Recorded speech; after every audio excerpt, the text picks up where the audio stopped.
नमस्कार, मैं हूं आमिल बेग। आप देख रहे हैं सिटी बुलेटिन न्यूज़।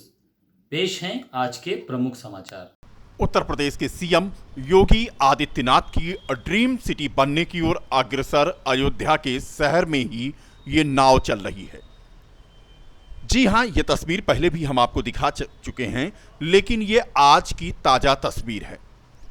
ये रायबरेली रोड पर श्री राम कॉलोनी की तस्वीर है, जहां के निवासियों को आज भी नाव का सहारा लेकर के शहर आना जाना पड़ रहा है।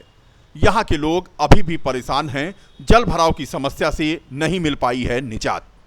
श्री राम कॉलोनी के लोग अपनी समस्या को लेकर के आज जिलाधिकारी के आवास पर पहुंचे, जिसमें दर्जनों महिलाएं और पुरुष बच्चे सब शामिल थे।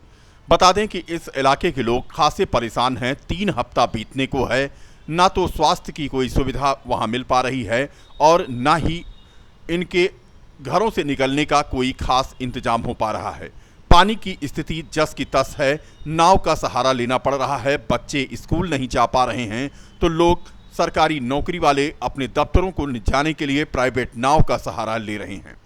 तमाम तकलीफ, तमाम समस्याएं लेकर के आज ये जिलाधिकारी के आवास पर पहुंचे थे सुबह सुबह, और इनकी समस्या जिलाधिकारी ने सुनी और तत्काल नगर आयुक्त को आदेशित किया कि इनकी समस्या का निपटारा कराया जाए। बता दें कि अयोध्या शहर के 3 कॉलोनियों के लोग खासे परेशान हैं, जिन्हें हम आगे आपको दिखाएंगे। पैगापुर ग्राम सभा है, यहाँ पे अकेले रहती हूँ और पानी बहुत ज़्यादा हम लोगों के कमर तक पानी है। छोटे छोटे बच्चे हैं हमारे हस्बैंड जो हैं वो आर्मी में हैं, इस समय जम्मू में हैं और हमें बहुत ज़्यादा दिक्कत है। बच्चों का एडमिशन भी करा दिए हैं, बच्चे डेली इसी में घुस के जाते आते हैं और हम लोगों के घर में कभी सुबह कभी शाम को सांप रेंगते हुए मिलता है। हम लोग डरे रहते हैं। अब जिला अधिकारी महोदय से यही निवेदन है कि किसी तरह से वो पानी जरूर निकलवा दें। क्या नाम है आपका? सुनीता सिंह। दिए बड़े पंप लगाने का आश्वासन दिया है, बोले हैं हम अभी पंप लगवा दे रहे हैं, आपका जो है काम हो जाएगा सारा। एसडीएम के पास, डीएम के पास उन्होंने कहा कि हम जो है लगवा दे रहे हैं, आपका पानी निकलवा देंगे। श्री राम कॉलोनी, मझवा, गद्दपुर। वहाँ लगभग 40 लोगों की संख्या थी, जिसमें 25 महिलाएं और 15 पुरुष थे। उन्होंने आश्वासन दिया है कि यहाँ जल्द से जल्द नगर आयुक्त को फोन भी किया सामने और जल निकासी का प्रबंध भी किया जाएगा, ऐसा आश्वासन मिला है डीएम साहब के यहाँ से। यानी यहाँ के लोगों को अब उम्मीद जगी है कि जिलाधिकारी अनुज कुमार झा उनके इस दर्द को समझेंगे और उन्होंने आश्वासन भी दिया है कि यहाँ पर बड़े पंप लगा करके इनके लिए व्यवस्था कराई जाएगी कि जल्द से जल्द इनके घरों से पानी निकल जाए और सड़क क्लियर हो जाए। कमला नगर रायबरेली रोड पर ही है, यहाँ के भी 20 परिवार ऐसी मुसीबत झेल रहे हैं। मझवा गद्दोपुर का जो इलाका है वो निचला इलाका माना जाता है। 3 हफ्ते से यहाँ पर स्थिति ये है कि कमर भर पानी में आ जा रहे हैं यहाँ के लोग। तस्वीरें आप देख सकते हैं, शायद आप कल्पना नहीं कर सकते हैं, क्योंकि आपके घरों के सामने पानी जो भरता है वो निकल जाता है, लेकिन यहाँ पर तो पानी ने अस्थायी ठिकाना बना लिया है। पानी को निकालें तो कहाँ ले जाएं? रोज डेली बरसात हो जाती है और कहीं भी जल निकासी की व्यवस्था नहीं है। नगर निगम है कि उसने आंखें ही बंद कर ली हैं। तमाम वादे, तमाम दावे नगर निगम के द्वारा किए जा रहे हैं, लेकिन कॉलोनियों की हालत यह है कि वहां पर जल निकासी की व्यवस्था ना होने की वजह से पूरा तालाब और नदी जैसा नज़ारा दिखाई दे रहा है। या जिलाधिकारी का तो उन्होंने गद्दोपुर में एक नाला बनवाया, उस नाले से यहाँ का पानी नहीं निकल रहा है। रेलवे लाइन के नीचे जो नाला है, अगर वो साफ़ किया जाए तो यहाँ पानी नहीं निकलेगा। हम लोग नारकीय जीवन व्यतीत कर रहे हैं। क्या गलती किया हमने यहाँ मकान बना के, ज़मीन खरीद के? कुछ लोगों का ये होता है, जैसे लोग गए थे बता रहे थे, मैं तो नहीं था लेकिन बता रहे थे, जिलाधिकारी महोदय ने कहा कि अवैध कॉलोनी में मकान बनवाओगे, वहाँ नक्शा नहीं पास है। मानवता भी मर गई है जिलाधिकारी महोदय की। मानवता के नाते सोचते कि एक मनुष्य हैं, वोटर्स हैं वो यहाँ के, और वो मकान बनवाए हैं। मानवता के नाते वहाँ जल निकासी करवाना चाहिए था। मुख्यमंत्री पोर्टल पर एक नहीं, कम से कम सैकड़ों एप्लीकेशन पड़ी हुई है पोर्टल पर। और वहाँ से आज तक कोई रिस्पांस नहीं मिला। किससे हम लोग कौन सा शासन प्रशासन, हम लोगों के लिए तो कुछ नहीं है। हम लोगों के लिए तो ये है कि जिसका मकान नोटिस दे देंगे कि मकान ध्वस्तीकरण के लिए ये लाखों रुपए पेनाल्टी लगा देंगे, इसीलिए हैं हम लोग। रिटायर होने के बाद एक मकान बनवाया यहाँ, ये सोचकर कि भाई चलो ये हमारे बच्चों का शहरी जीवन। और मैं आपको वीडियो दूंगा, छोटे छोटे नन्हे मुन्ने बच्चे जो है स्कूल जा रहे हैं, उनके सीने बराबर पानी है। जिनको व्यवस्था है वो अपना दूसरे जगह बच्चों को रोक। क्या नाम है आपका? महेश कुमार श्रीवास्तव। प्रॉपर्टी डीलरों ने जरा सी लालच में आकर के निचले इलाके की जमीनों को बेच दिया। बस गई यहां पर कॉलोनियां, लेकिन यहां के लोगों का कहना है कि आखिर उनका दोष क्या है। वो अपने बच्चों को पालने के लिए यहां घर बना लिए और आज स्थिति उनकी ये है कि तस्वीरें झूठ नहीं बोलती हैं। आप देख सकते हैं कमर भर पानी में महिलाएं, बच्चे और बूढ़े कैसे यहां से निकलते होंगे। पूरा इलाका लबालब पानी से भरा हुआ है। नाव का सहारा है। 2 जून की रोटी के लिए यहाँ के लोग कैसे इंतजाम करते होंगे, सब्जी कैसे लाते होंगे, दूध कैसे लाते होंगे, इसी पानी के अंदर से होकर के उनको गुजरना पड़ रहा है।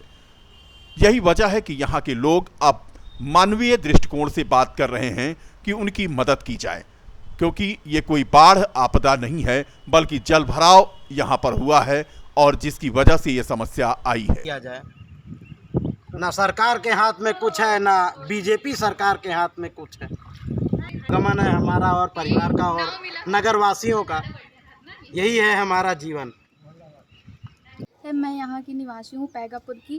कि हम यहाँ पे बहुत ज़्यादा जल भराव हो गया है, जिसकी वजह से मेरे पापा एक हफ्ते तक घर नहीं आ पाते हैं, ना कोई किसी चीज़ की व्यवस्था हो पाती है जल्दी से।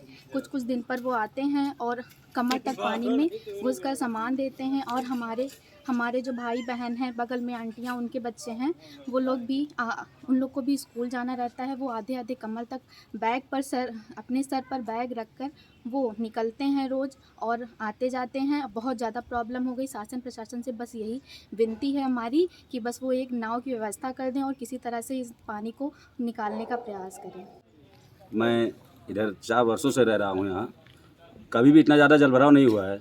ये 15 सितंबर 16 सितंबर जो बारिश हुई है उससे इतना ज़्यादा जलभराव हो गया है कि इसमें से हमारे बच्चे, महिलाएं, कोई भी निकल नहीं पा रहा है। कमर के ऊपर पानी भरा हुआ है, जिसमें ना तो बच्चे स्कूल जा पा रहे हैं, ना कोई महिला या घर के कोई सदस्य बीमार हो, दवाएं लाई जा रही हैं।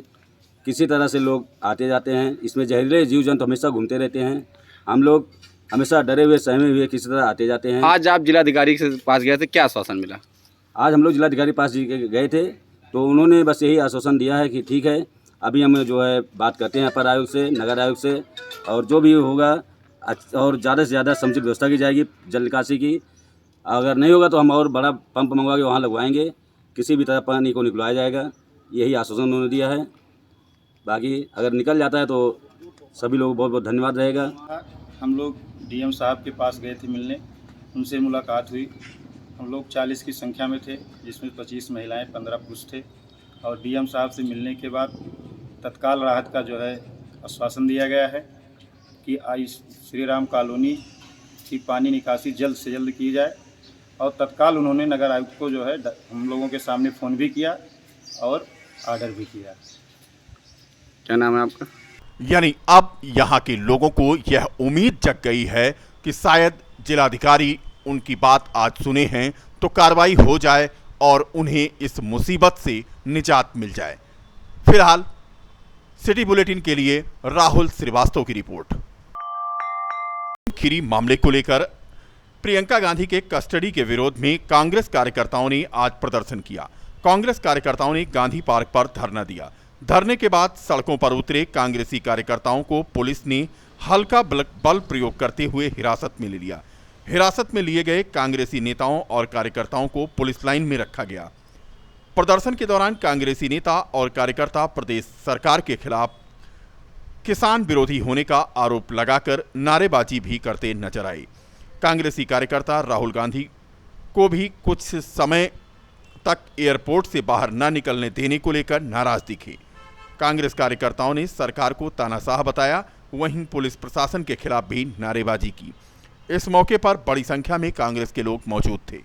जिस दिन ये घटना लखीमपुर में घटती है उससे 8 दिन पहले इस भारत सरकार का गृह राज्य मंत्री अजय मिश्रा बड़ी सभा में किसानों को धमकी देता है कि सुधर जाओ वरना 2 मिनट में आपको सुधार देंगे, हम ही सुधार देंगे, वो धमकी देते हैं। जिससे आक्रोशित किसान धरना प्रदर्शन कर रहे थे और उनके नेता उधर से गुजरने वाले थे। जो लोकतंत्र में किसानों का और जनता का हक होता है काला झंडा दिखाना, और उस गृह राज्य मंत्री के कृत्य से नाराज होकर विरोध प्रदर्शित करना चाहते थे। ऐसे में जिस प्रकार का बाप था गृह राज्य मंत्री, उतना ही नकारा उसका बेटा आशीष मिश्रा अपने साथियों के साथ कई गाड़ियों से पहुंचता है और बर्बरतापूर्ण ढंग से किसानों के ऊपर से गाड़ियां चढ़ाता हुआ रौंदता चला गया, जिससे 4 किसान हमारे शहीद हो गए। बहन प्रियंका गांधी जी हमारे उत्तर प्रदेश की प्रभारी हैं। खबर मिलते ही हम उनके जोश जज्बे को सलाम करते हैं, उनके मार्गदर्शन का सम्मान करते हैं। पूर्व मुख्यमंत्री उमा भारती आज अयोध्या पहुंची। इस दौरान उन्होंने रामलला और हनुमानगढ़ी में दर्शन पूजन किया। पत्रकारों से बात करते हुए आज उमा भारती ने विपक्ष पर बोला हमला। उन्होंने जुडिशियल इंक्वायरी होने पर कहा कि अब किसी को राजनीति करना किसानों व लोकतंत्र के हित में नहीं।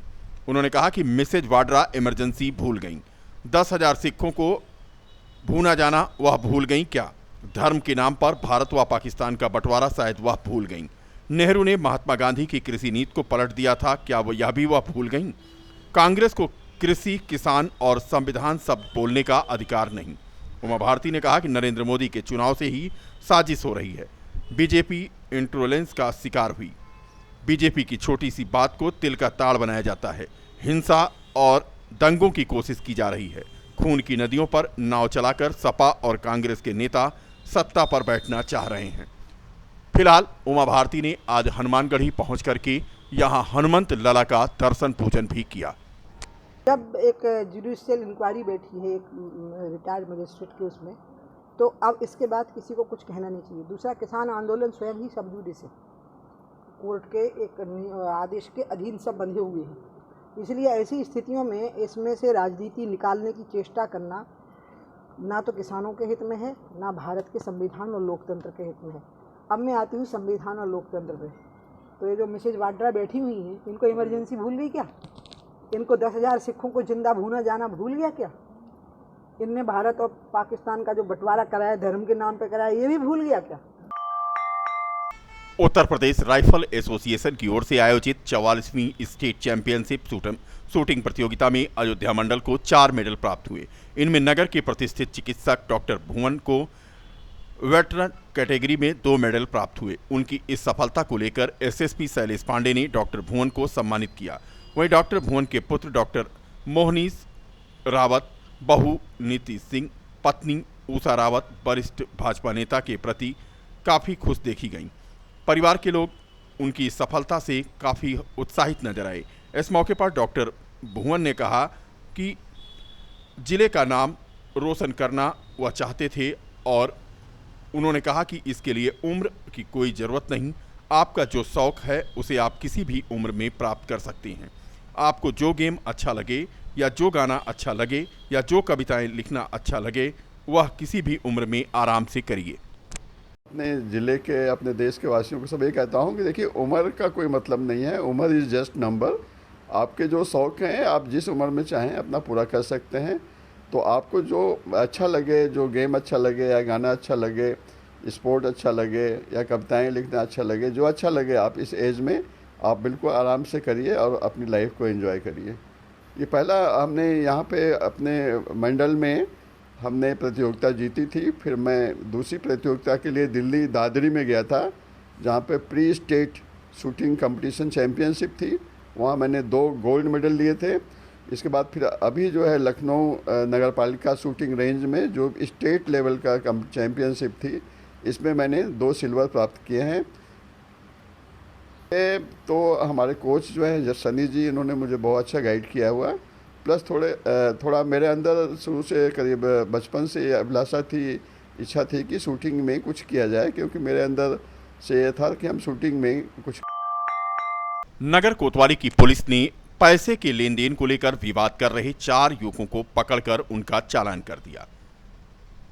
नगर कोतवाली के फतेहगंज चौकी क्षेत्र अंतर्गत पैसे का लेन देन कर रहे 4 युवकों को फतेहगंज चौकी प्रभारी ने पकड़ लिया और उन्हें 151 के तहत न्यायालय रवाना कर दिया।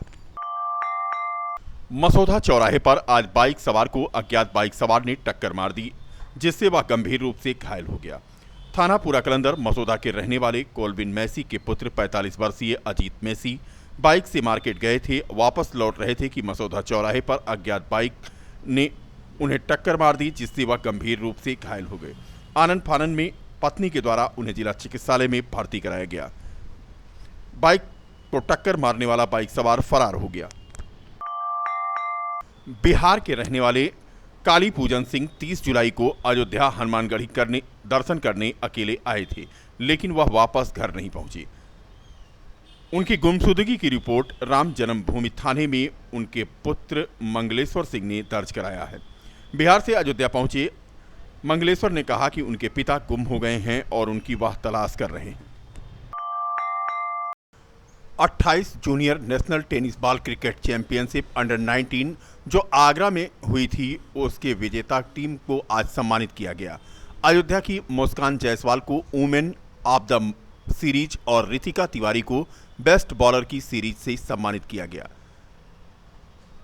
जिला विद्यालय क्रीड़ा समिति के सचिव धर्मेंद्र सिंह ने इस सफलता पर टीम को बधाई दी है। आज सम्मान समारोह के दौरान जिला विद्यालय निरीक्षक के अलावा डॉक्टर संजय तिवारी आदि मौजूद थे।